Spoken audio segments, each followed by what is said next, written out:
마가복음 두 번째 시간입니다.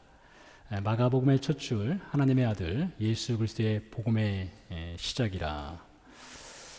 이 시작은 이 글을 읽게 되는 로마의 이방인들 입장에서 볼 때 그들을 매우 당황하게 하고 혹은 분노하게 하고, 또 한편으로는 강한 호기심을 유발할 수 있는 매우 파격적인 시작입니다.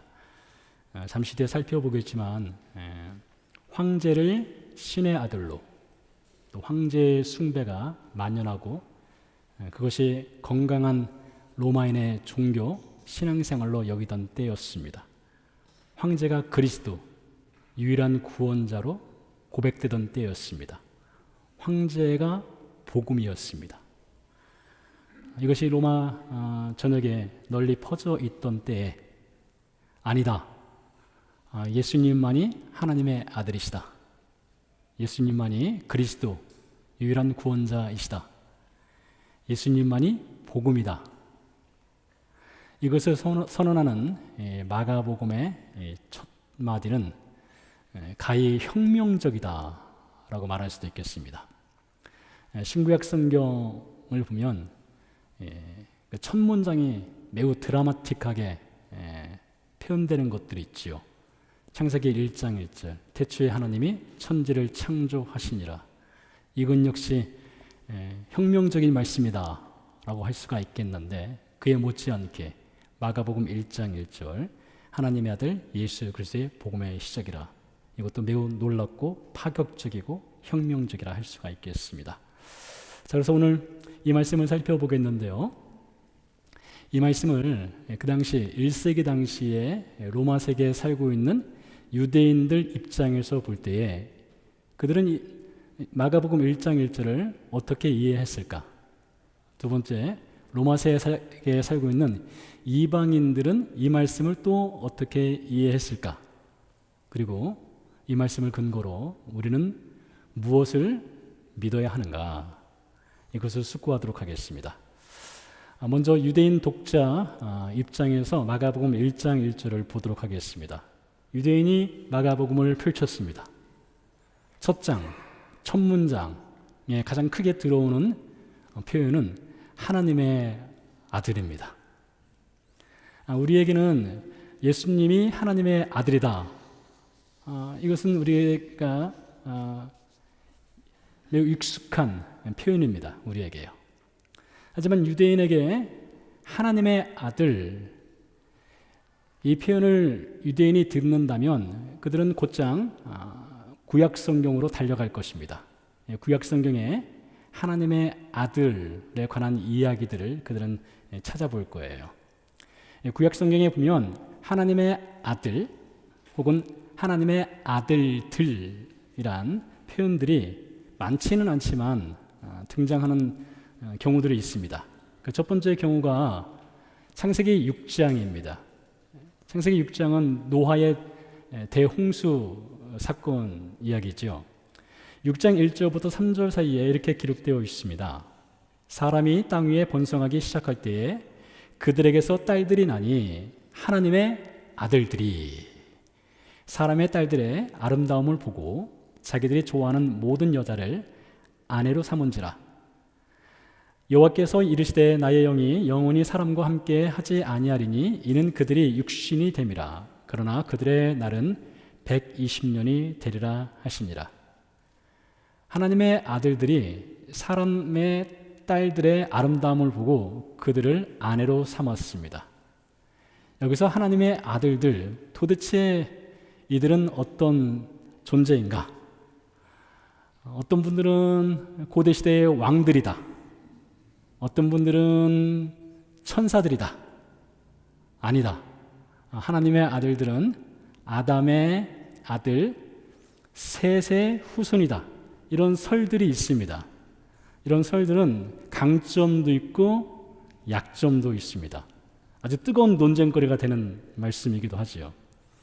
오늘 제가 이 뜨거운 논쟁 속으로 저와 여러분이 들어가지는 않을 겁니다. 대신 우리가 주목하고자 하는 것은 창세기 6장 4절 말씀입니다. 이렇게 기록되어 있습니다. 당시에 땅에는 네피림이 있었고 그 후에도 하나님의 아들들이 사람의 딸들에게로 들어와 자식을 낳았으니 그들은 용사라. 고대에 명성이 있는 사람들이었더라. 네피림은 하나님의 아들들과 사람의 딸들의 결혼을 통해서 낳은 아들들입니다. 이 창세기의 기록자는 이 네피림이라고 하는 존재를 명성 있는 용사라고 했습니다. 이 용사라고 하는 단어를 히브리 말로 찾아보면 그 뜻은 강하다, 힘이 세다, 지혜롭다, 용맹스럽다, 영웅이다, 이런 뜻이 있습니다. 그렇게 볼 때 사람의 딸들과 결혼한 하나님의 아들들, 그리고 그 사이에서 태어난 네피림, 추정컨대 여기서 이 하나님의 아들들은 우리와 같은 평범한 사람은 아니었던 것 같습니다.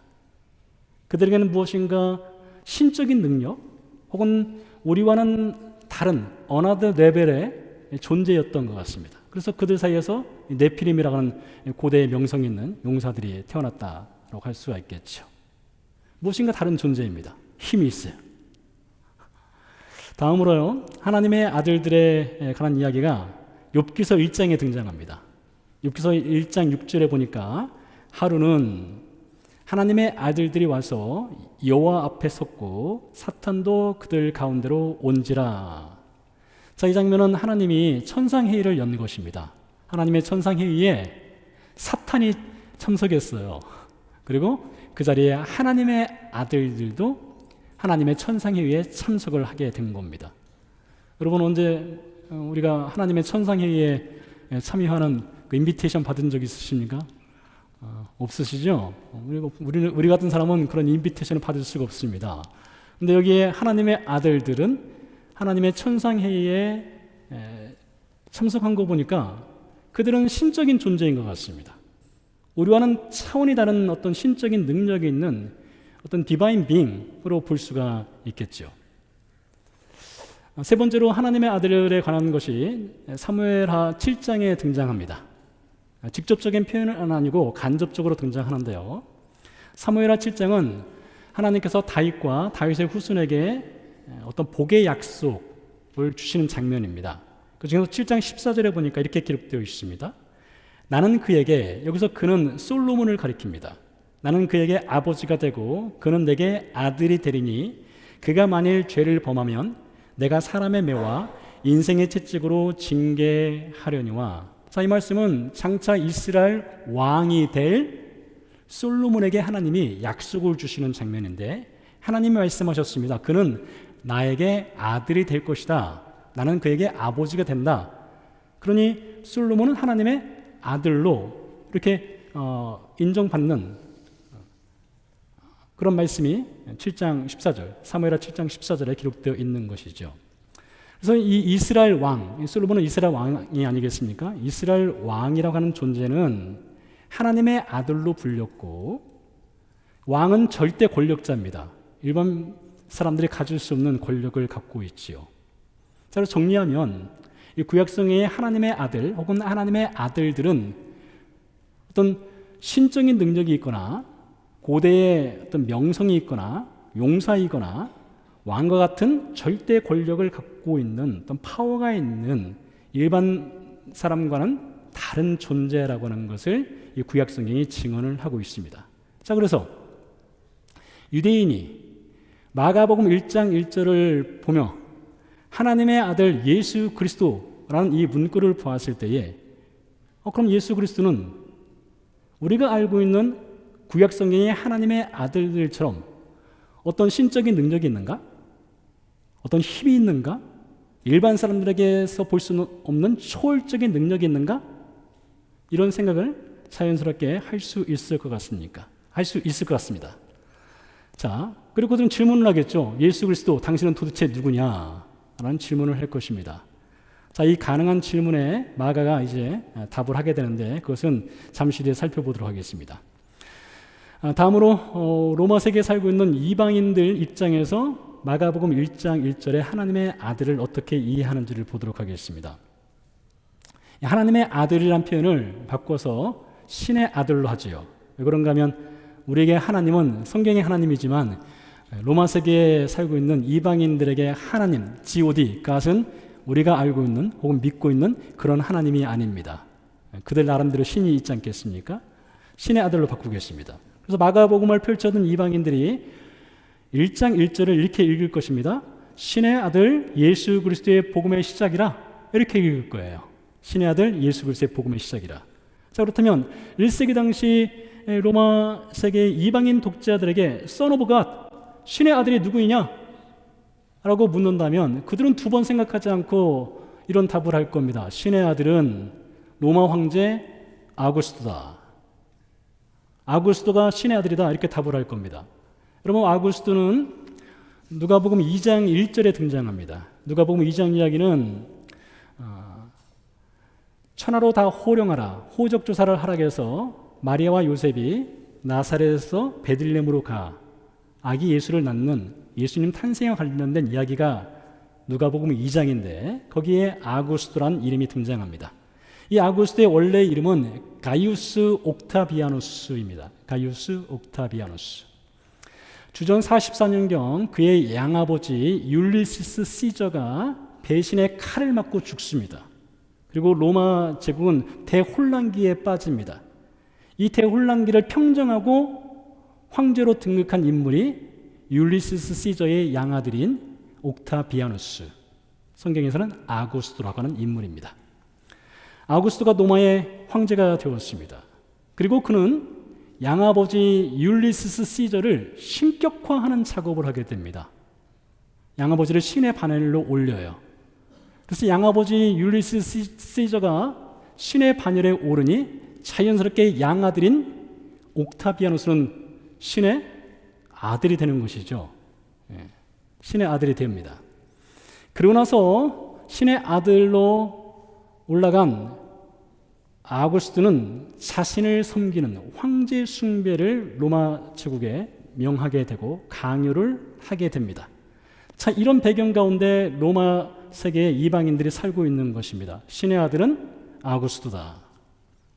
이방인 독자들이 마가복음 1장 1절을 펴서 하나님의 아들 예수 그리스도 혹은 신의 아들 예수 그리스도라는 표현을 읽게 되는 것이죠. 그렇다면 신의 아들이 두 명인가? 아구스토도 신의 아들, 예수님도 신의 아들인가? 이런 생각을 할 수도 있겠고, 누가 진짜 신의 아들인가? 혹은 예수 그리스도 당신은 정말 신의 아들인가? 이런 질문들이 꼬리에 꼬리를 물고 나올 것 같습니다. 이 질문에 대해서 마가가 어떻게 답을 하는지 또 잠시 뒤에 살펴보도록 하겠습니다. 다시 마가복음 첫 절로 가서 하나님의 아들 예수 그리스도의 복음의 시작이라, 여기서 복음이라는 단어를 살펴보도록 하겠습니다. 헬라어로 유앙겔리온이라고 하죠. 자, 이 복음이라는 단어는 우리 기독교인들에게 매우 익숙한 단어입니다. 교회에서도 늘 복음을 말하니까 복음이라는 단어는 기독교만의 고유한 용어라고 우리는 생각할지도 모르겠습니다. 하지만 여러분, 이 복음이라는 단어는 사실 기독교 단어가 아닙니다. 크리스찬티 단어가 아니에요. 구약 성경에 복음이라는 단어가 꽤 많이 등장합니다. 그래서 이 복음이라는 단어는 유대인들에게 1세기 당시에 기독교인들보다 훨씬 익숙하고 친숙한 단어가 되겠습니다. 한 가지 예를 보도록 하겠습니다. 이사야서 52장 7절 말씀입니다. 내용은 이렇습니다. 좋은 소식을 전하며 평화를 공포하며 복된 좋은 소식을 가져오며 구원을 공포하며 시온을 향하여 이르기를 내 하나님이 통치하신다 하는 자의 산을 넘는 발이 어찌 그리 아름다운가? 자, 이 말씀에서 좋은 소식이라는 단어가 등장하죠. 우리가 아는 대로 복음, 가스펠, 굿뉴스 이겁니다. 말 그대로예요. 좋은 소식, 복된 좋은 소식, 이게 구약 성경에 등장하는 복음이라는 단어입니다. 평화를 공포하는 것, 복음이에요. 구원을 공포하는 것, 복음입니다. 하나님이 통치하시는 것, 복음입니다. 그래서 이 구약 성경 시대 당시의 유대인들은 이미 복음이라는 단어에 익숙한 사람이고 복음의 정의를 알고 있는 사람들이었습니다. 구약 성경의 복음의 정의는 무엇입니까? 좋은 소식이에요. 기쁜 소식이에요. 복된 좋은 소식입니다. 구원입니다. 평화입니다. 하나님의 통치입니다. 이러한 복음의 정의가 분명하게 있는 사람들이 유대인들이었습니다. 그래서 유대인이 이 복음이라는 단어를 읽을 때에 그럼 우리가 알고 있는 같은 복음인가?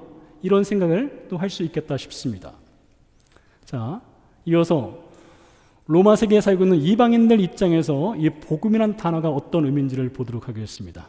말씀드린 대로 기독교의 복음이라는 단어는 기독교의 용어가 아닙니다. 이 복음이라는 단어는 로마 세계에 살고 있는 이방인들에게도 전혀 낯설지 않은 매우 익숙한 용어입니다. 사진 하나를 보도록 하겠습니다. 이제 보시는 비문은 프리엔의 비문이라고 하는데요. 주전 9년경에 소아시아 지역에 세워졌던 것을 이제 발견한 것입니다. 이 프리엔의 비문에는 다음과 같은 글귀가 기록되어 있습니다. 읽어보도록 하지요. 신의 섭리가 온 세상을 축복하여 아구스도, 우리가 지금 살펴보고 있는 황제의 이름입니다. 아구스도를 통해 완벽한 질서를 확립하였다. 그 신의 섭리는 아구스도를 우리와 우리 자손들을 위해 구원자로 보내 전쟁을 종식시키고 만물을 다스릴 것이다. 신 G.O.D. 신 아구스도의 탄생은 그로 인해 도래하게 될 세상을 위한 복음의 시작이라 했습니다. 여러분, 이 프리엔의 비문에서 발견할 수 있는 중요한 두 가지 표현이 있습니다. 첫 번째 표현은 아구스도가 세이비어다, 구원자다 이겁니다. 구원자. 우리가 예수님을 향해서 구원자다를 말하지 않습니까? 근데 로마 시대 사람들은 아구스도가 우리의 구원자다 이렇게 고백을 한다는 거예요. 그뿐만 아니라 더 놀라운 것은 신 아구스도의 탄생은 그로 인해 도래하게 될 세상을 위한 복음의 시작이라. 여러분, 마가복음 1장 1절과 매우 비슷한 문구가 이 비문에 기록되어 있습니다. 그래서 이 마가복음을 읽는 로마의 독자들 입장에서는 이 첫 문장을 보면서 마치 마가라고 하는 인물이 아구스도의 복음을 패러디해서 예수의 복음으로 만들어 버린 것이 아닌가라고 생각할 정도로 매우 흡사한 내용이 기록되어 있어요. 그런데 이런 비문이 프리엔에만 있었던 것이 아니라 로마 전역에 곳곳에 이 비문들이 세워져 있었던 것입니다. 아구스도가 구원자다, 아구스도가 복음이다, 이런 내용이었다는 것이죠. 자, 그렇다면 만일 예수님이 정말로 신의 아들이라면 혹은 하나님의 아들이라면 그에게는 절대적인 권력도 있어야 되고 초월적인 능력도 있어야 되고 평범하지 않은 비범함의 증거들이 분명히 있어야 하지 않겠습니까? 그래야 예수 그리스도를 신의 반열에 올리든지 하나님의 아들로 믿든지 하지 않겠습니까? 자, 당시 독자들이 이런 질문을 분명히 했을 것입니다. 자, 이 질문에 마가는요, 복음서 1장부터 이 질문에 대한 답을 아주 차곡차곡 쌓아나갑니다. 우리가 마가복음을 읽다 보면 1장부터 이런 얘기가 나와요. 예수님이 유대 회당을 방문했는데 유대 회당 안에 귀신이 들린 사람이 있었습니다. 근데 귀신 들린 사람을 예수님이 보자마자 그에게 귀신을 나오라 하고 귀신에게 명령을 내리게 되죠. 근데 귀신이 사람의 몸에서 빠져나오게 되는 어떤 초월적인 일이 벌어지게 된 것이 마가복음 1장에 기록되어 있습니다. 회당에서 예수님이 나오셨습니다. 그리고 베드로의 집에 방문하셨어요. 베드로가 장모와 같이 살고 있었는데 장모가 열병에 걸려 있었습니다. 그냥 머리가 지끈지끈 아프다 이 정도가 아닙니다. 그 당시 열병이라고 하는 것은 거의 죽음에 이르는 병이었습니다. 근데 예수님께서 그 열병에 걸린 장모에게 기도했을 때에 그 열병이 떠나고 치유가 되는 사건이 일어났습니다. 이것은 평범한 사람들이 할 수 있는 것이 아니죠. 어떤 초월적인 능력이 있어야만 행할 수 있는 것이죠. 우리가 아는 대로요, 예수님 물고기 2마리와 보리떡 5개로 5,000명을 먹이셨습니다. 이건 신의 능력 아니겠습니까? 사람이 할 수 없죠. 예수님 바다 위를 걸으셨습니다. 이건 역시 초월적인 능력입니다. 그래서 이런 예수님이 행하시는 기적, 초월적인 능력, 평범하지 않은 능력, 이런 것들이 기록된 마가복음을 읽다 보면 로마 사람들이나 유대인들이나 예수님도 정말 신의 아들이구나, 혹은 하나님의 아들이구나 라고 생각을 하게 하게끔 글을 써내려 가고 있습니다. 근데 마가가 예수님의 어떤 초월하는 능력, 능력을 쭉 기록하고 나서 거기서 글을 멈췄다면 예수님을 신의 아들로 혹은 하나님의 아들 정도로 이렇게 인정하는 것으로 그 이야기는 끝났을 것입니다. 그런데 마가는요, 10장부터 당시 독자들이 전혀 예상하지 못하는 매우 충격적인 이야기를 10장부터 써내려가 갑니다. 물론 그 앞에 8장, 9장에 약간 등장하긴 하지만 10장부터 얘기하도록 하죠. 10장부터 정말 충격적인 이야기를 써내려가요. 마가복음 10장 32절에서 34절을 읽어보도록 하겠습니다. 예루살렘으로 올라가는 길에 예수께서 그들 앞에 서서 가시는데 그들이 놀라고 따르는 자들은 두려워하더라. 이에 다시 12 제자를 데리시고 자기가 당할 일을 말씀하여 이르시되 보라, 우리가 예루살렘에 올라가노니 인자가 대제사장들과 서기관들에게 넘겨주매 그들이 죽이기로 결의하고 이방인들에게 넘겨 죽였고 그들은 능욕하며 침뱉으며 채찍질하고 죽일 것이나 그는 3일 만에 살아나리라 하시니라. 여러분, 마가복음 10장 32절 이하의 말씀은 예수님의 마지막 일주일에 관한 말씀입니다. 이제 마지막 일주일, 이제 십자가를 치는 일주일이 시작되는 거예요.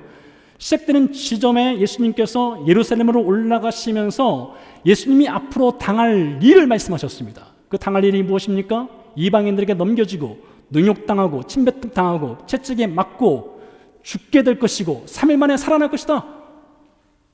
이것이 예수님이 당할 일이었습니다. 그것을 말씀하신 거예요. 아니, 어떻게 신의 아들이 혹은 어떻게 하나님의 아들이 초월적인 능력자가 물고기 2마리와 보리떡 5개로 5,000명을 먹이고 바다 위를 건넌 분이, 귀신을 내어 쫓는 분이 이렇게 사람의 손에, 어떤 다른 초월자가 아니라 사람의 손에 잡혀서 허무하게 십자가에서 죽는단 말인가? 이런 생각할 수 있지 않겠습니까? 여러분, 미국의 영화, 그 히어로 영화 있지 않습니까? 아이언맨, 배트맨, 혹은 슈퍼맨, 그런 영화 보십시오. 슈퍼맨이 어느 날 악당에게 잡혀서 죽었다. 디 엔드. 그렇게 끝난다면 얼마나 허무한 이야기겠습니까? 그렇지 않겠어요? 마가가 예수님에 관한 글을 써내려가는데 히어로 이야기, 슈퍼맨 이야기, 아이언맨 이야기, 배트맨 이야기처럼 히어로 이야기를 쭉 써가서 피리어드, 악당을 물리치고 승리했다. 그렇게 끝난다면 멋있게 끝나는 겁니다. 그게 자연스러운 결말이 될 겁니다. 그런데 마가는 그렇게 끝나지 않는다는 거예요. 그렇게 끝나지 않고 허무하게 죽는 것처럼 끝난다는 것이죠. 100번 양보해서요, 예수님이 죽임 당했다가 3일 만에 살아나는 그런 능력자라면 굳이 죽을 필요가 있었겠는가, 이런 생각도 할 수 있겠다 싶습니다. 그런데 마가는요, 당시 로마 황제 아구스, 이 황제의 능력 혹은 절대 권력, 황제가 줄 수 있는 빵의 행복, 쾌락의 극치, 물질의 풍요, 안락한 삶, 그런 빵의 복음을 패러디해서 가짜 예수를 만들어내지 않습니다. 우리 예수도 빵의 복음을 줄 수 있다. 우리 예수도 물질의 풍요를 줄 수 있다. 그런 풍요의 복음을 줄 수 있다. 그것을 쓰기 위해서 예수의 이야기를 써내려가는 것이 아닙니다. 여러분, 마가가 예수님의 이야기, 예수님의 생애 이야기를 쓰는 이유를 혹은 목적을 마가복음 10장 45절에서 이렇게 밝히고 있습니다. 잘 들어보시기 바랍니다. 인자가 온 것은 섬김을 받으려 함이 아니라 도리어 섬기려 하고 자기 목숨을 많은 사람의 대속물로 주려 함이니라. 여러분, 마가복음 1장부터 16장 사이에 핵심 키워드 하나를 찾으라면 바로 이 말씀입니다. 마가복음 10장 45절. 인자가 온 것은 섬김을 받으려 함이 아니라 도리어 섬기려 하고 자기 목숨을 많은 사람의 대속물로 주려 함이니라. 이게 핵심 키워드예요. 이게 마가복음의 주제라고 말할 수도 있겠습니다. 자, 그래서 이 장면에서, 마가복음 10장 45절 이 장면에서 마가복음을 읽어 내려가는 독자들은 무엇을 발견하느냐? 그들이 기존에 알고 있는 아구스도 황제의 절대 권력, 절대 파워, 빵의 복음, 물질의 풍요의 복음, 풍요를 주겠다는 아구스도와 극명한 차이를 보이는 예수 그리스도의 또 다른 복음을 발견하게 되는 것입니다. 그 차이점은 무엇입니까? 로마 황제 신의 아들, 자칭 신의 아들이죠. 자칭 신의 아들 아구스도는 자신을 섬기라 명하였습니다. 근데 마가복음 10장 45절에서 예수님 이렇게 말하고 있습니다. 하나님의 아들 예수 그리스도는 섬김 받기 위해 오신 분이 아니라 섬기기 위해 오셨다. 극명한 차이점을 볼 수 있죠. 자칭 신의 아들 아구스도는 자신을 따르는 사람들에게 충성된 죽음, 나를 위해 죽어라, 이걸 명했습니다. 하지만 하나님의 아들 예수 그리스도, 그분은 자신의 목숨을 많은 사람의 대속물 랜섬으로 내어주시기 위해 오셨다. 극명한 차이점을 볼 수 있습니다. 아구스도가 선포한 굿뉴스 가스펠, 좋은 소식은 그 복음의 뒷그림자에 무엇가 있습니까? 아구스도의 복음의 뒷그림자에는 눈물이 있습니다. 슬픔이 있습니다. 전쟁이 있습니다. 죽음이 있어요. 칼이 있습니다. 하지만 하나님의 아들 예수 그리스도의 복음의 뒷그림자에는 죄인을 위해서 십자가에서 자신의 생명을 내어주는 예수님의 섬김과 희생과 십자가 죽음이 있습니다. 여기서 극명한 차이점을 우리는 확인할 수 있는 것이죠. 그래서 마가가 이 마가복음서를 써내려가면서 그 복음서를 읽게 될 로마 세계의 이방인 독자들과 혹은 유대인들이 기존에 알고 있는 어떤 초월한 능력, 절대 권력, 절대 파워, 빵의 복음, 물질의 풍요, 그것을 복음으로 삼고 있는 사람들에게 그것이 진짜 백의 복음이 아니라 진짜 백의 복음은 섬기기 위해 오셨고 많은 사람의 대속물로 자신의 생명을 내어주신 예수 그리스도의 복음만이 진짜 백의 복음이라는 것을 가르치기 위해서 이 복음서를 써내려가고 있는 것입니다. 근데 여러분, 마가가 쓴 이 복음서는요, 유대인들도 읽고 로마 세계의 이방인들도 읽었겠지만 그 당시 1세기 당시 신앙생활을 하는 교회 신자들도 이 복음서를 듣고 읽었습니다. 이 마가가 복음서를 쓸 당시는 65년에서 69년 사이입니다. 그 당시 로마 세계의 인구는 대략 6천만에서 8천만 명 사이입니다. 상당히 많았죠. 그 가운데 예수 그리스도를 믿고 있는 신자의 수는 대략 7천에서 1만 명, 0.02에서 0.034%밖에 되지 않습니다. 정말 적은 수죠. 메가처치가 아닙니다. 중형교회가 아닙니다. 소형교회도 아닙니다. 몇 명에서 차례야 10여 명이 모이는 하우스 처치로 그 당시 교회는 존재했습니다. 가정교회뿐이었죠. 교회는요, 물질적인 힘이 없었습니다. 교회는요, 세상을 향해서 어떤 큰 몫을 낼 수 있는 그런 파워가 없었습니다. 대다수의 신자들은요, 하루 세 끼가 아니라 하루 한 끼 먹는 것도 걱정해야 되는 극빈층의 사람들이었습니다. 그러한 신자들이 로마의 길거리로 나가게 되면 황제의 흉상이 세워져 있고 화려하고 웅장한 신전에서는 황제 앞에 경건하게 무릎 꿇는 사람들, 로마 시민들 앞에서, 그런 세상 한복판 가운데서 그 당시의 신자들은 예수님만을 하나님의 아들로, 예수님만이 유일한 그리스도 구원자로, 예수님만이 진짜 백이 복음이라고 믿고 고백하는 것은 그 당시 로마 세계에서는 저항이었습니다. 저항. 항거였어요. 반역이었습니다. 저항과 항거와 반역의 결과는 무엇입니까? 대가는 무엇입니까? 죽음이었습니다. 죽음이요.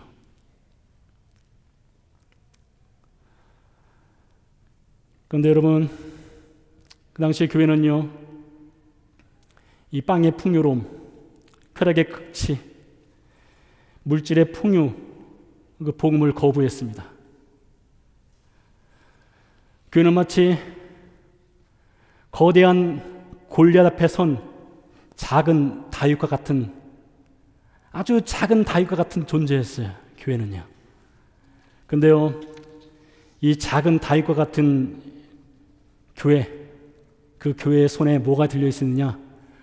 물맷돌 하나가 들려 있었어요. 여러분, 그 물맷돌 하나에 무엇이 적혀 있느냐? 하나님의 아들 예수 그리스도의 복음의 시작이라, 이게 적혀 있었던 거예요. 이 교회의 신앙 고백을 그 거대한 골리앗, 그 거대한 로마 제국이 그 칼과 창의 힘으로 결코 짓밟지 못하고 결코 무너뜨리지 못했습니다. 여러분, 오늘날 교회는 그런 파워가 있습니까? 세상이라고 하는 거대한 골리앗이 결코 무너뜨릴 수 없는 작은 다윗, 물맷돌을 과연 우리는 들고 있는가? 이것이지요. 저는 이스라엘에서 선교 사역을 하면서 거대한 골리앗, 황제가 주는 빵의 복음, 쾌락의 복음, 물질 풍요의 복음 앞에서 요동하지 않고 흔들리지 않았던 작은 다윗들을 만난 경험들이 있습니다. 그 중에 한 분을 저는 잊을 수가 없습니다. 예루살렘 구도시의 한 작은 가정집에 모인 팔레스타인 신자들의 예배 자리였습니다. 선교사님이 예배를 드리는 중에 간증하실 분 일어나서 간증하라고 하였습니다. 연세가 많이 드신 분이 일어나셨어요. 아마 그 자리에 10대 명이 모였던 것 같습니다. 그분이 이렇게 말씀하셨습니다. 1967년 6.1 전쟁 때, 1973년 욤키푸르 전쟁 때 두 번의 전쟁으로 인해서 나의 삶의 터전, 나의 집이 완전히 무너져 내렸습니다. 저는 모든 것을 다 잃었습니다. 그런데 제가 잃지 아니한 것 하나가 있습니다. 나의 믿음의 집은 결코 단 한 번도 무너진 적이 없습니다. 여러분, 그분은 작은 다윗이었습니다. 거대한 골리앗 앞에서 요동하지 않고 흔들리지 않고 그 복음을 붙잡고 있는 그 능력이 있는 작은 다윗이었어요. 저는 사실 그날 선교팀과 함께 이 팔레스타인 신자들을 위로하고 격려하기 위해서 그 예배에 참석했던 것이었습니다. 분명 그분이 믿는 예수님이나 제가 믿는 예수님이나 고백은 같았습니다. 그분도 예수님을 하나님의 아들이라고 고백하고 저도 예수님을 하나님의 아들이라고 고백합니다. 그분도 예수님을 나의 구원자라고 고백하고 저도 그분을 예수님을 나의 구원자라고 고백합니다.